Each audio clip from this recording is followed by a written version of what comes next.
Yan mga tol, check nyo yung harvest ng LG natin. 550 watt solar panel, 24 volt setup. So umabot siya ng 21 ampere. Ang laki niyan. Siguro nasa 550 almost yan. Then yung panel na gamit ko is Jinko 550. So yan, pakita ko na sa inyo para makita nyo kung gaano kalakas mag-convert si LG 60 ampere yung MPPT. So yan. So umina na yung araw, umina na rin siya.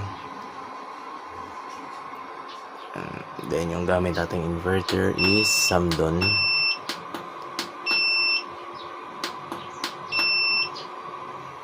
So yan.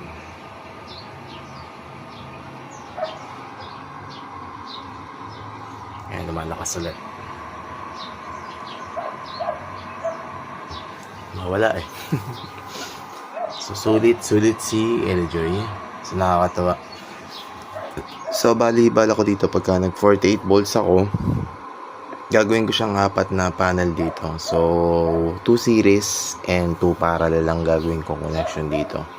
So pero ngayon enjoyin ko muna tong 24 volts na setup.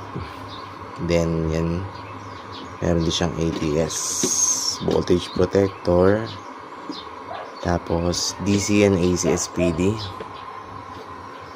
yan, watt meter.